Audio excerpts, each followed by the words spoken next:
We, the young people of Southeast Asia, express our grave concern about the spread of the coronavirus COVID-19 and its adverse effect on people's well-being and on global socio-economic development. We are deeply saddened by the loss of life and the sufferings caused by the pandemic. We also express our gratitude to medical professionals, healthcare workers, researchers, scientists, and other frontline personnel for their invaluable efforts in response to COVID-19.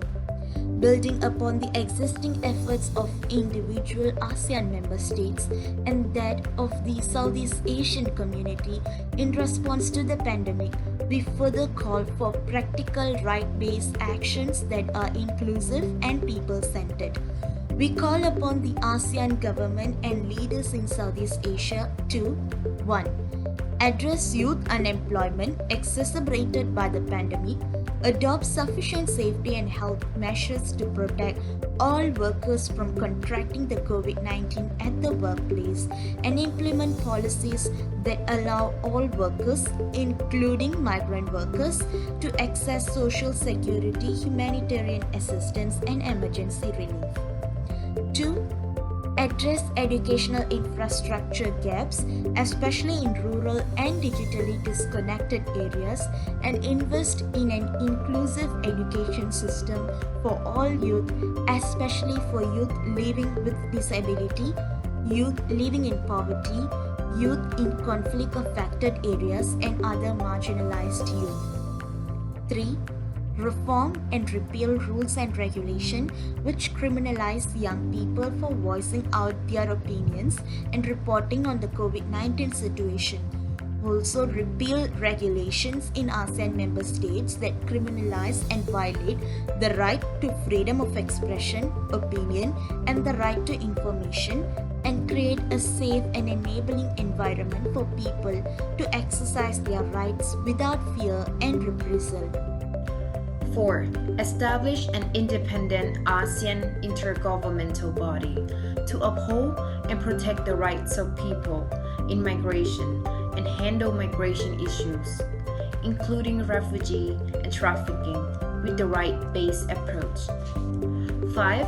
Strengthen political commitment to eliminate gender-based violence by enforcing survivor standard mechanisms as well as imposing strict legal measures against perpetrators and provide gender-sensitive services in response to the increased rates of intimate partner violence during COVID-19. 6. Provide legal foundation to support the LGBTQI+ community as vulnerable group and prohibit discrimination and violence against the LGBTQI+ community. 7.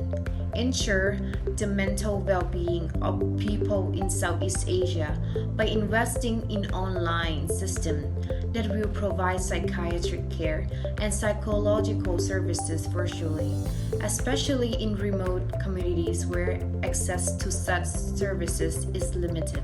8. Actively engage and include youth in the decision-making processes relating to the development of relevant COVID-19 measures. We strongly encourage civil societies in Southeast Asia to 1. Raise awareness to destigmatize conversations around mental health, gender-based violence, and LGBTQI+ rights, especially in the media, at workplaces, and schools. 2. Increase community-based services for domestic violence, gender-based violence, cyber violence, and violence against marginalized communities, including LGBTQI+, refugees, and religious minorities. 3. Demand transparency from the governments on the responses to the pandemic, including plans, current and accurate reports, actions taken, and funds raised and dispersed. 4. Promote media literacy to tackle and prevent the spread of fake news across the region. We call young people in Southeast Asia to 1. Engage and participate in public policy processes in Southeast Asia 2. Stand in solidarity with pro-democracy, people-centered, gender-sensitive, and right-based youth movements across Southeast Asia. 3. Promote intersectional collaborations and remain active in organizing, mobilizing, and shaping spaces to lead, claim youth rights, and foster inclusive, people-centered, and gender-sensitive communities in Southeast Asia. We, the young people of Southeast Asia, believe in human rights, democracy, justice, freedom, and peace. We shall work together to ensure that either during and post-COVID-19 community in Southeast Asia is an inclusive, people-centered, gender-sensitive, and right-based community. September 2020. This statement is supported by 151 young individuals in Southeast Asia and 17 organizations in Southeast Asia.